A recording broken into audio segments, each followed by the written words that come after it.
Coleman, step away from the trunk, hands where I can see Whoa, them. hold on, wait The a second. customer Who are groceries you? you've been pocketing for the last 3 months straight. Ivonne Latrice Coleman thought she covered her tracks. She missed the Apple Watch that had been following her car for 8 miles and was about to end her entire operation. Pocketing what? I'm sorry, are you talking to me right now? Is this 320 fake delivery photos, every single one of them Fake what? recycled? No, hold on, I deliver groceries. The 8-mile detour, the Apple Watch ping that kept moving, the delivery photo that was recycled from somebody else's doorstep 11 days earlier, 3 months, 320 customer orders, $73,000 in groceries that never reached the people who paid for them. By the time Houston Police Department officers stood on her front porch with a warrant on the Friday after Thanksgiving, Ivonne Latrice Coleman had 3 deep freezers humming 24 hours a day in her garage, and every cut of organic ribeye, every can of baby formula, every bottle of Tito's vodka inside them belonged to someone else. Before we go any further, here's what I want to know. Have you ever used a delivery app to get groceries? Drop a comment and let me know which platform you trust the most. And if you're not subscribed to this channel yet, hit that button right now. We cover cases like this every single week. People in positions of trust who decided that trust was something they could quietly spend. Ivonne Latrice Coleman was born on November 14th, 1991, at LBJ General Hospital in Northeast Houston. Her mother, Renata Coleman, worked the overnight stocking shift at a Fiesta Mart on Aldine Bender Road for 16 years and made $8.40 an hour the year Ivonne was born. Her father was out of the picture before her second birthday. By the time Ivonne started kindergarten at Carverdale Elementary, the family was living in a 2-bedroom apartment off West Little York, where the rent was $440 a month, and the air conditioner only ran on alternating weekends because Renata couldn't afford the electric bill if it ran every night. Ivonne grew up watching her mother fold receipts. That detail mattered later. Renata kept every grocery receipt in a shoebox under the kitchen sink, totaling them at the end of each month with a calculator from the dollar store. When she was 9, Ivonne started doing the math for her mother, adding up the numbers, comparing them to the food stamp balance, figuring out which weeks they'd have meat and which weeks they'd have rice and beans. By the time she was 11, she knew the per-pound price of ground beef at every grocery store within 4 miles of their apartment. She knew which H-E-B had the cheapest milk on Tuesdays. She knew which Fiesta Mart accepted expired coupons. She understood, in a way most 11-year-olds do not, that groceries were the line between making it and not making it. She graduated from Aldine High School in May 2010 with a 3.1 GPA and a vague plan to attend Houston Community College for an associate's degree in business administration. She enrolled in the fall semester and made it through 3 classes before the money ran out. Her mother had been diagnosed with stage 2 breast cancer that August, and the medical bills started arriving in envelopes marked "Final Notice" within 4 months. Ivonne dropped out of HCC in February 2011 and took a job as a cashier at the H-E-B on West Mount Houston Road. Her starting wage was $9.15 an hour. She worked at that H-E-B for 4 years. Her performance reviews from those years are still in her personnel file. Ivonne is consistently friendly with customers and demonstrates strong attention to detail at the register, one supervisor wrote in 2013. Shows initiative, frequently volunteers for additional shifts. Another, in 2014, reliable, punctual, has expressed interest in moving into a department manager role. She was promoted to lead cashier in March 2014, and her wage went up to $11.20 an hour. She thought she was on a path. Then her mother died, in October 2015. Renata Coleman was 47 years old. The funeral cost $7,400, and Ivonne paid for it on 3 different credit cards because there was no life insurance and no savings. The hospital bills that arrived after the funeral added another $31,000 in medical debt, all of it in Ivonne's name as the executor of her mother's estate. She filed for personal bankruptcy in 2017 at the age of 25. The bankruptcy discharged most of the debt, but it also wrecked her credit for the next 7 years. She left the HEB in 2018 after a dispute with a new store manager about a missed shift. She bounced, a 6-month stint at a Walmart on the north side, a year at a Target on the south side, 3 months back at a different HEB. She got pregnant with her first child, a son she named Marcus, in 2019. She got pregnant with her second, a daughter named Aaliyah, in 2021. The father of both children was a man named Devonte Wilkins, who worked at a Goodyear tire shop on FM 1960. They were never married. He moved out in March 2023 and stopped paying child support by July of that year. Ivonne signed up for Instacart on September 8, 2023. She was 31 years old. She had 2 children under 5, $440 in her checking account, and a rent payment of $1,150 due in 22 days on a duplex she'd been renting on Antoine Drive in Northwest Houston. The Instacart application took her 40 minutes to complete on a borrowed laptop at the public library. She passed the background check on September 11th.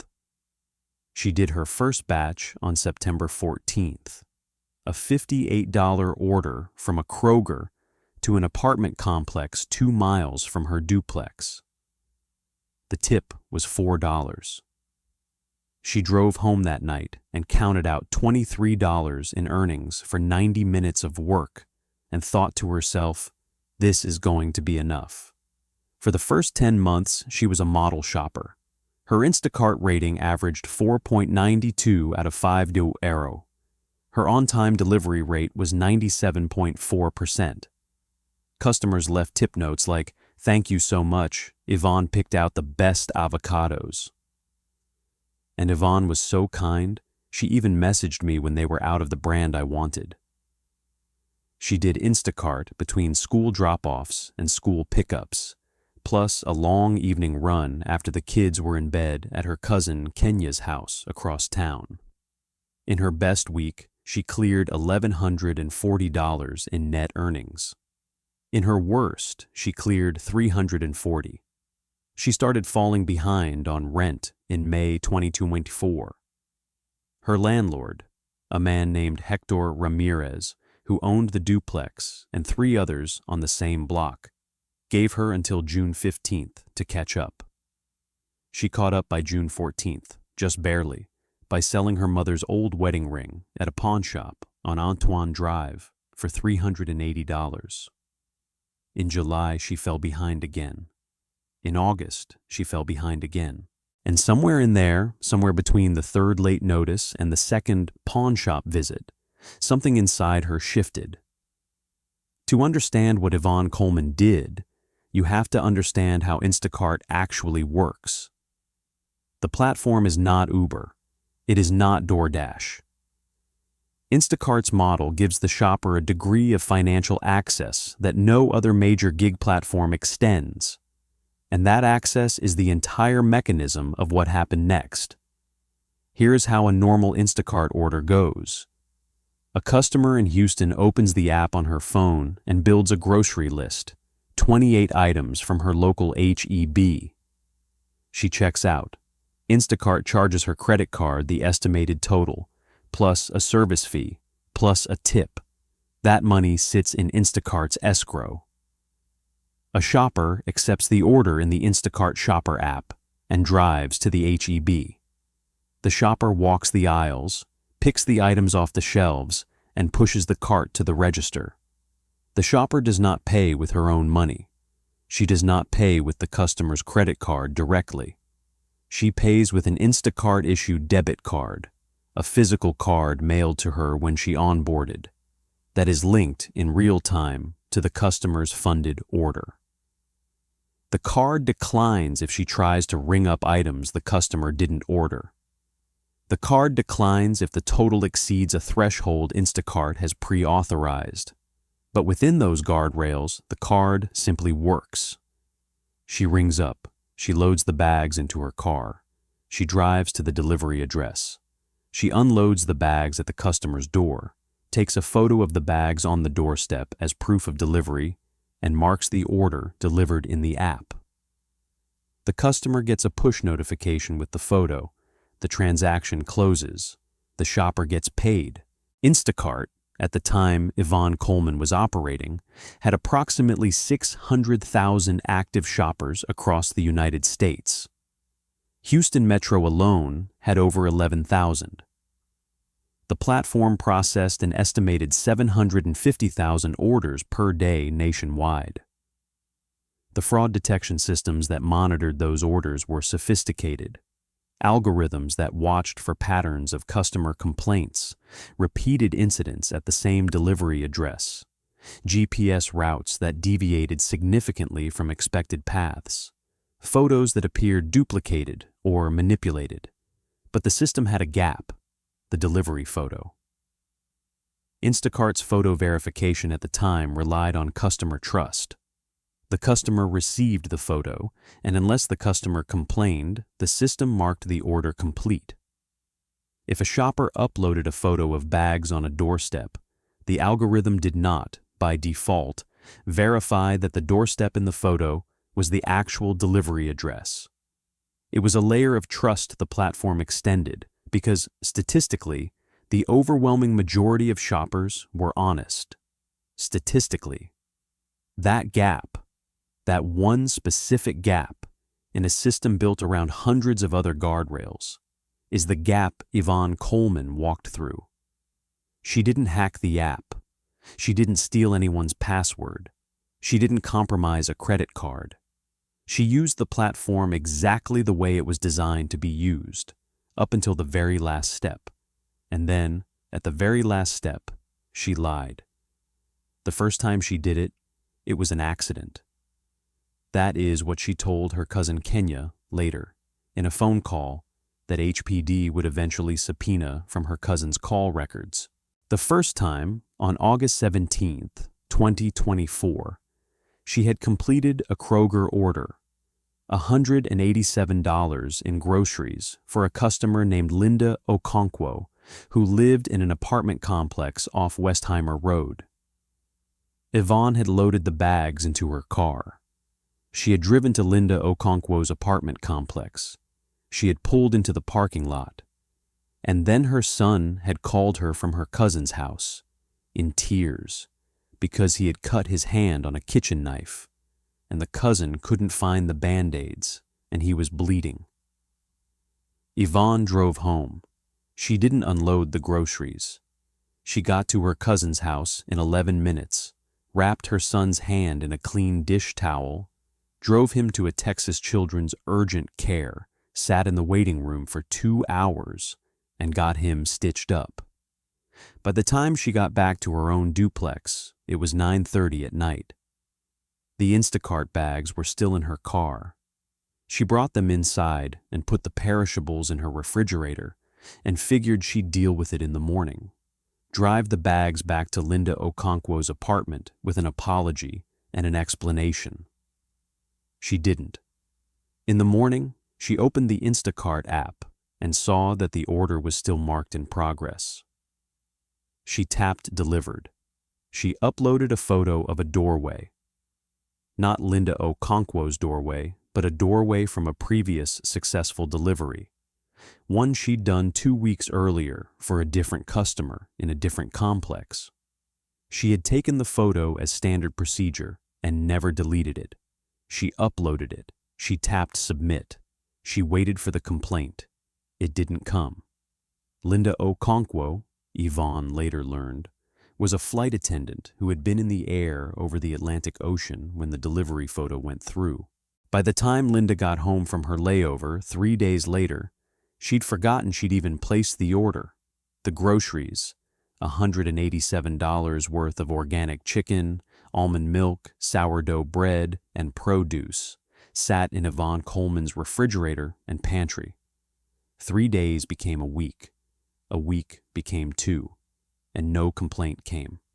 On August 24th, she did it again, on purpose, this time. The order was a $243 Whole Foods batch for a customer in River Oaks. Whole Foods meat, 2 bottles of wine, organic baby formula, a wheel of brie. She shopped the order. She loaded the bags. She drove past the delivery address, drove right past it on San Felipe Street, and continued home. She uploaded the same recycled photo. She marked it delivered. She put the brie in her refrigerator and the formula on a shelf in her pantry, and walked into the bedroom and sat on the edge of the bed for a long time, and didn't move. The customer was a woman named Catherine Ashby. Catherine Ashby called Instacart customer support that evening and said her order hadn't arrived. Instacart looked at the delivery photo. The system flagged the photo as a successful delivery. The customer service representative, a man working from a call center in Tampa, told Catherine Ashby that the delivery photo showed the bags at her door, so the order was complete. Catherine Ashby pushed back. The representative refunded her the cost of the order, $243, and credited it as a goodwill gesture. Ivonne Coleman kept the groceries. That was the moment the operation began. Ivonne had discovered the seam. A customer who complained got a refund, but the shopper who stole the order didn't get flagged as long as the photo passed visual inspection. The refund came out of Instacart's pocket, not the shopper's. The customer was made whole. The platform absorbed the loss, and the algorithm, scanning for patterns, looked at Ivonne's 4.92 star rating and her 97.4% on-time delivery rate and saw no reason to investigate a single isolated complaint. She ran the operation for the next 3 months. Her method became routine. She accepted a batch order, preferably from a high-end store. Whole Foods, Central Market, sometimes the H-E-B on San Felipe in the Galleria district. She shopped the order completely. She loaded the bags. She drove in the general direction of the delivery address. She turned off before she got there. She drove home. She uploaded a recycled photo from her library of about 35 doorstep photos she'd accumulated over 14 months of legitimate work. She rotated which photo she used so the same image didn't appear twice in a short window. She marked the order delivered. She started keeping a notebook, spiral-bound, college-ruled, hidden inside a drawer in her kitchen underneath a stack of takeout menus. Each entry, date, customer name, store, dollar amount, items kept for household, items resold. The resale operation ran through a private Facebook group called Houston Mom Bargains, a buy-sell trade group with about 4,000 members, where she posted under the alias Yvette. Organic baby formula at half retail, sealed bottles of Tito's vodka, Whole Foods ribeye, designer olive oils. She moved most items within 24 hours, cash only, porch pickup at her duplex on Antoine Drive. In the 3rd month, she bought a second freezer, then a third. They lined the wall of her garage, plugged into a power strip she'd run from the kitchen, humming 24 hours a day. By the time HPD knocked on her door, those 3 freezers contained over $14,000 in retail value organic meat. Ribeye, lamb shanks, ground bison, salmon fillets, flash frozen and individually wrapped, organized by date in plastic bins. The notebook documented 320 orders. The total, when she added it up in her own handwriting in the back of the notebook, $73,200. She made enough in those 3 months to cover 4 months of back rent, pay off the smaller of her 2 credit cards, buy her son a Nintendo Switch for his 5th birthday, and put $1,800 in a savings account she opened at a Bank of America branch on Antoine Drive, the same branch her mother had used when she was alive. The savings account, she'd later tell investigators, was for her daughter's 2nd birthday party. Aaliyah was turning 2 on December 3rd. Ivonne had been saving up for a Frozen-themed party at a venue called the Little Princess Palace on the west side of Houston. The venue charged $890 for the basic package. Her name was Priya Bhattacharya.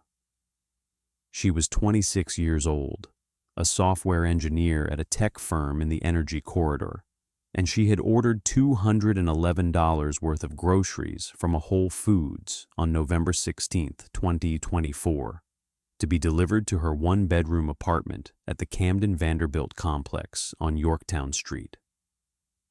Priya was at her apartment that afternoon, working from home. She had ordered the groceries because she was hosting a small dinner party for her parents, who were visiting from New Jersey, and she needed to pick up specific items: a particular bottle of Riesling, fresh basil, the kind of paneer her mother liked. She'd put the order in around 2 p.m. She was wearing her Apple Watch. The Apple Watch was paired to her iPhone, and on her iPhone she had opened the Instacart customer app to watch the live map of the shopper's progress, partly because she was anxious about the timing of dinner, and partly because she was, in her own words to investigators later, the kind of person who likes watching the little car drive around on the map. It's relaxing. The little car was Yvonne Coleman's silver Nissan Sentra. The map showed Yvonne pulling into the Whole Foods on Waugh Drive at 2:47 p.m. The map showed Yvonne shopping for 48 minutes, which Priya noticed and approved of, because a careful shopper takes time. The map showed Yvonne leaving the Whole Foods at 3:35 p.m. The map showed the silver car heading east on Memorial Drive toward the Camden Vanderbilt apartments. Priya stood at her kitchen window, watching the live map approach. At 3:48 p.m., the car was 3 blocks away. At 3:50 p.m., the car was 1 block away. At 3:51 p.m., the car drove past the entrance to the Camden Vanderbilt parking lot. Priya watched it pass. She blinked. She refreshed the app. The little car kept moving. It continued east on Yorktown. It turned north on Westheimer. It got on the 610 loop. Priya watched it for the next 18 minutes, drive 8 miles to a residential neighborhood in northwest Houston, and stop at a duplex on Antoine Drive. Priya screenshotted the map. Then she opened her Instacart app and saw a notification. Your order has been delivered. The delivery photo showed 2 paper Whole Foods bags on a beige doorstep with a welcome mat that said, "Hello." Priya looked at her own doorstep. Her doorstep had no welcome mat. Her doorstep was bare concrete. The photo was not her apartment. Priya called Instacart customer support at 3:54 p.m. She told the representative that her delivery photo was fake and that the shopper had driven her order 8 miles in the wrong direction. The representative offered her a refund. Priya said she did not want a refund. She wanted to speak to a supervisor. The supervisor, a woman named Renee in a different call center, pulled up the GPS log of the order. Renee saw what Priya saw. The car had driven past the delivery address and continued 8 miles to a residential location. Renee escalated the order to Instacart's Trust and Safety team. Trust and Safety pulled the delivery photo, ran it against Instacart's image database, and found a match. The same photo had been used on a delivery for a different customer 11 days earlier, and before that, Another customer 23 days earlier. And before that, 6 other customers across the previous 2 months. By 5 p.m. that same afternoon, Instacart's trust and safety team had pulled every order Ivonne Coleman had completed in the preceding 4 months.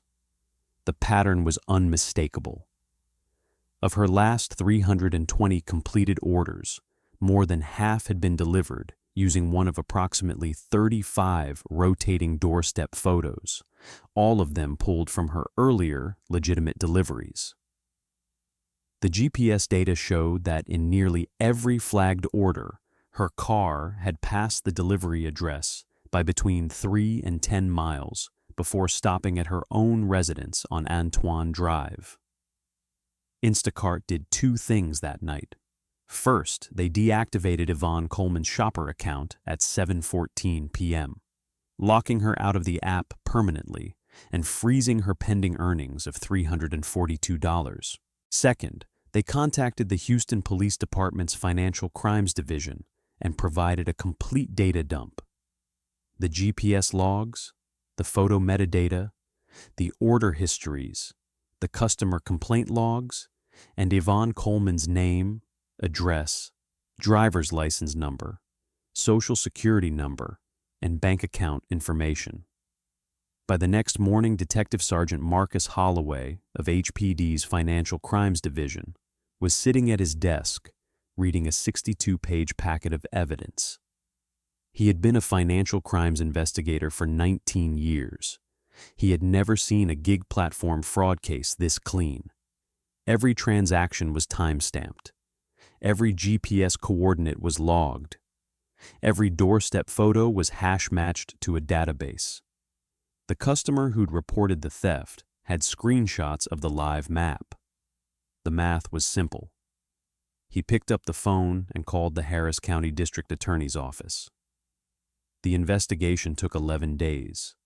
Most of it was paperwork. Detective Holloway started by interviewing Priya Bhattacharya at her apartment on November 18th. Priya had her Apple Watch screen recordings, her iPhone screenshots of the live map, the original Instacart push notification with the fake delivery photo, and a saved copy of the entire chat transcript with Instacart customer support. She walked Holloway through every step. Holloway, in his interview notes, described her as an exceptional witness, methodical, calm, organized, with contemporaneous documentation of every relevant data point. From Priya's records, Holloway worked backwards. He subpoenaed Instacart for the complete order history under Ivonne Coleman's shopper ID. Instacart, having already prepared the packet, returned the data within 48 hours.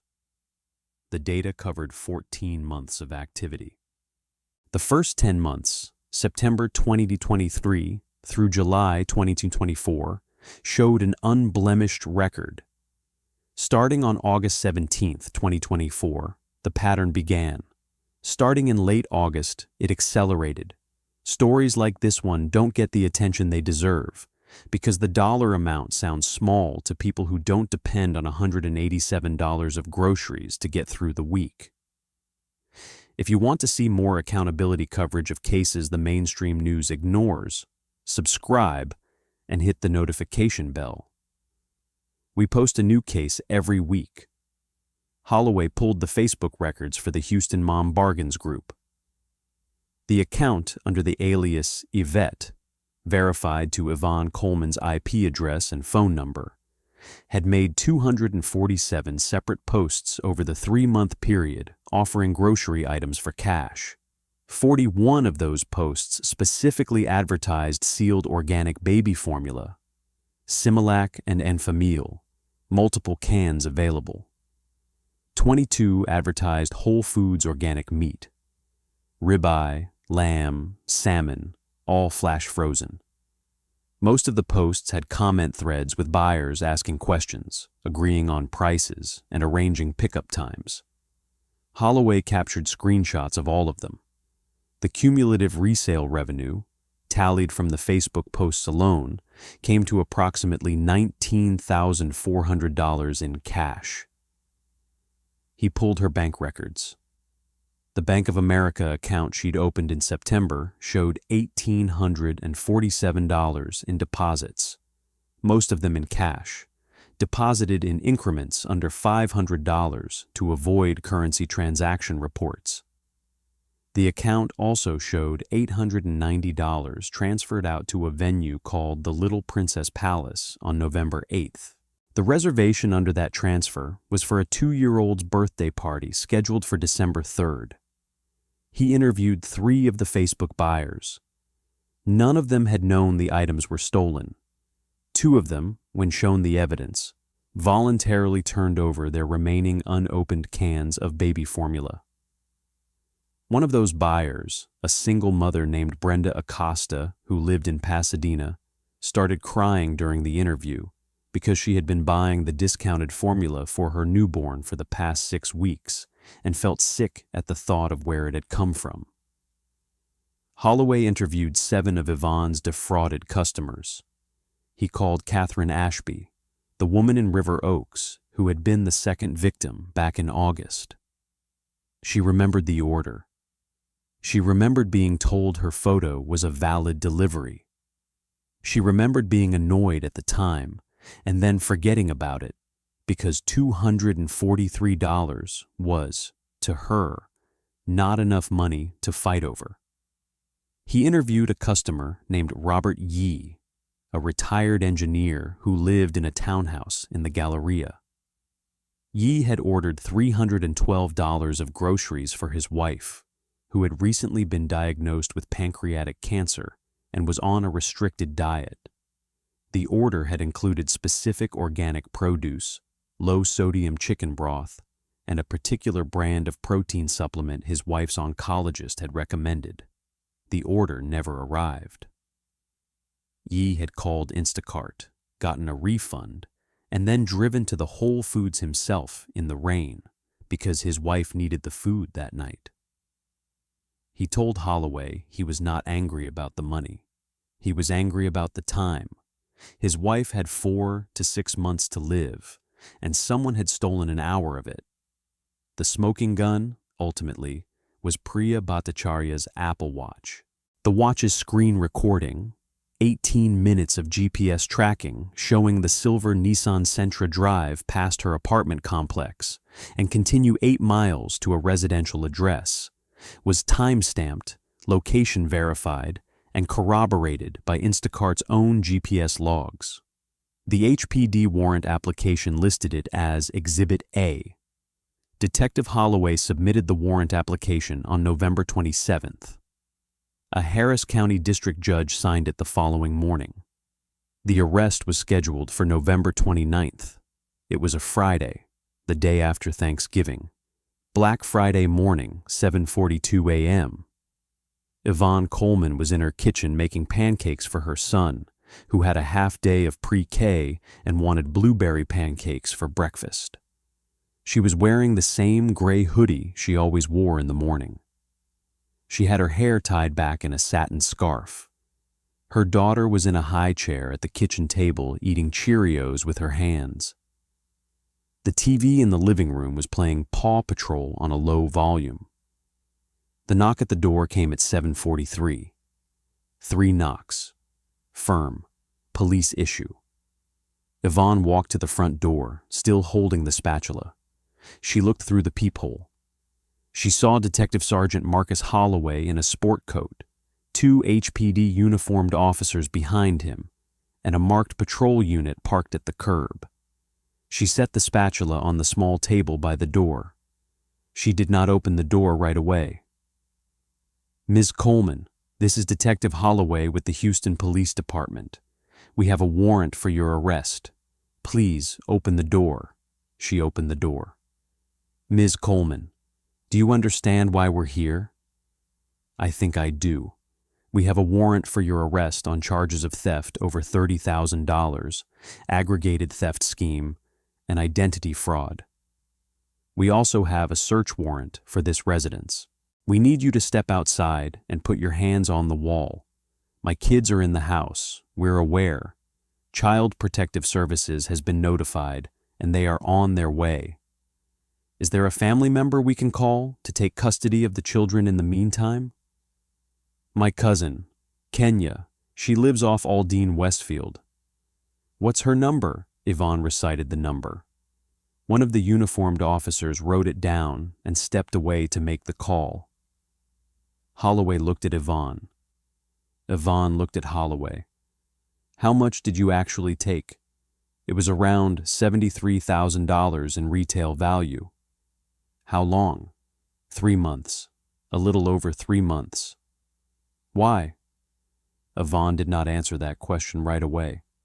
She stood in the doorway in her gray hoodie with the spatula on the table behind her and the smell of pancake batter coming from the kitchen, and her 2-year-old daughter making cereal noises at the kitchen table 30 feet away. She looked at Holloway. She looked at the patrol car at the curb. She looked at her own bare feet on the threshold of her front door. My rent was $1,200. My daughter's birthday party was $890. My son needed shoes. The Instacart money wasn't enough. Ma'am, I have to put you in handcuffs now. Turn around, please. Hands behind your back. Can I say goodbye to my kids first? You can say goodbye when CPS arrives. Right now, I need you to turn around. She turned around.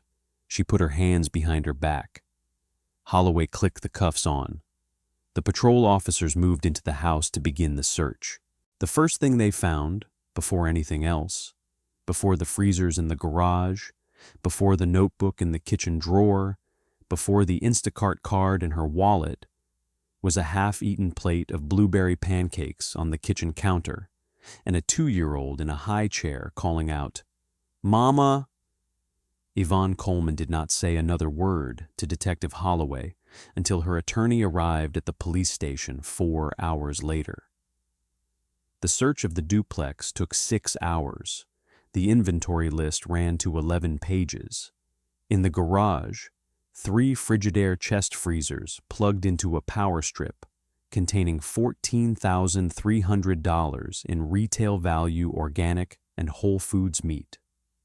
In the kitchen pantry, $3,200 in retail value canned goods, organic baby formula, 42 unopened cans of Similac and Enfamil, specialty oils, and dry goods. In the refrigerator, $700 in retail value perishables. In a hall closet, $2,800 in retail value cleaning products, paper goods, and home goods. In the kitchen drawer underneath a stack of takeout menus, 1 spiral-bound college-ruled notebook documenting 320 orders in Ivonne Coleman's handwriting. In her wallet, the Instacart-issued payment card with the embossed name Y. Coleman, shopper, still active until Instacart deactivated it at 7:14 p.m. on November 16th. In her bedroom dresser, $1,840 in cash bundled in a Ziploc bag. She was booked into the Harris County Jail at 12:14 p.m. She was charged with theft over $30,000 under Texas Penal Code, paragraph 31.03, a third-degree felony, aggravated theft scheme, and identity fraud. 3 counts total. Bail was set at $50,000. She was released the following Monday on bond after her cousin Kenya put up the bail through a bondsman on Westheimer Road for a $5,000 non-refundable fee. Kenya had to refinance her car to do it. The case was prosecuted by Assistant District Attorney Vanessa Reyes, a 14-year veteran of the Harris County DA's office. Ivonne was represented by a court-appointed attorney named Lewis Park. The case never went to trial. Park negotiated a plea deal in March 2025. Ivonne would plead guilty to theft over $30,000 and aggravated theft scheme. The identity fraud charge would be dropped. She would agree to full restitution of $73,200. She would receive a sentence of 5 years deferred adjudication probation, with the understanding that any violation would result in a sentence of 2 to 10 years in state prison. She also lost her children, not permanently, but temporarily. CPS opened a case on November 29th, the day of her arrest. Both children went to Kenya Coleman's home initially, then to a kinship placement with Yvonne's maternal aunt in Beaumont, 90 miles east of Houston. Ivonne was granted supervised visitation twice a week. She drove the round trip, 3 hours each way, every Wednesday and every Saturday. The CPS case remained open through the entirety of her probation period. Her children would not be returned to her full-time custody until June 2026, after she had completed an 18-month parenting course, demonstrated stable employment for 12 consecutive months, and passed 9 consecutive random drug screens. At her sentencing on March 14, 2025, Judge Eleanor Whitcomb of the 184th District Court of Harris County addressed Ivonne Coleman directly before pronouncing the deferred sentence. Ms. Coleman, you stole from 320 people who trusted a system that, in turn, trusted you. The harm you did is not measured only in dollars. One of your victims is a man who was buying food for his dying wife. He told the court that what you took from him was not the money. It was an hour with her. An hour he cannot get back. You took that from him, and you took something like it from every other person on this list. Your circumstances are difficult. I have read the pre-sentence investigation. I understand your circumstances. I will not pretend they do not matter. But circumstances are not permission. 320 times you had the chance to drive to the right address. 320 times you chose not to. I am sentencing you to deferred adjudication today because of your children, and only because of your children. Do not mistake this court's mercy for an excuse. If you violate the terms of your probation, you will serve every day of a 10-year sentence in the Texas Department of Criminal Justice. Am I clear? Yes, Your Honor. Restitution begins today. You will pay $250 per month for the next 24 years and 4 months. You will pay it every month until it is paid in full. You will not miss a single payment. Am I clear? Yes, Your Honor. Instacart, for its part, refunded every defrauded customer in full. The total cost to the platform was $73,200 plus the cost of the investigation. The company issued a press statement noting that the case had been resolved and that it had since implemented additional photo verification technology, specifically an AI system that compared every delivery photo against the customer's registered address, geofence, and flagged any image that did not match within a 5-meter tolerance. The new system went live nationally in February 2025. Catherine Ashby received her $243 refund and a public apology email. Robert Yee received his $312 refund and a separate handwritten card from an Instacart vice president that he later told a Houston Chronicle reporter did not contain anything I needed. His wife passed away in February 2025, 4 months after the night she did not get her groceries. He attended Ivonne Coleman's sentencing in the gallery. He did not give a victim impact statement. He sat in the third row and watched. Priya Bhattacharya, the software engineer whose Apple Watch had ended it, was called as a witness during the plea hearing, but never had to testify because Ivonne accepted the plea before her testimony. She did, however, write a letter to the court that was entered into the record. The letter in part read, "I do not feel hatred toward Ms. Coleman. I feel sadness. I think she made a choice she will regret for the rest of her life, and I think she made it because the systems around her did not catch her early enough to stop her from making it 319 more times. I hope she gets the help she needs. I hope her children are okay. I hope she pays back every dollar. Ivonne Coleman, as of the most recent report, is working 2 jobs. She is a cashier at a Fiesta Mart on Aldine Bender Road, the same store her mother worked at for 16 years. She picks up overnight shifts at a Whataburger on the north side for additional income. She has made every restitution payment for 14 consecutive months. Her children were returned to her full-time custody in June 2026. She lives in a 1-bedroom apartment 10 minutes from her cousin Kenya.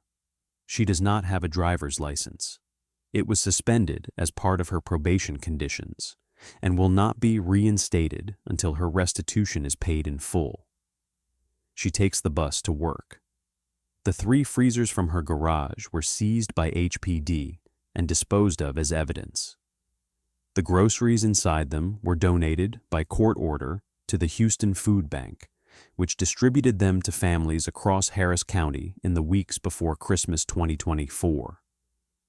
The Instacart card with her name on it, the small plastic card that had given her access 320 times to other people's grocery money, sits in a sealed evidence bag in a storage room in the Harris County District Attorney's Office, where it will stay until the statute of limitations on any related civil claim has fully expired, sometime in the year 2031.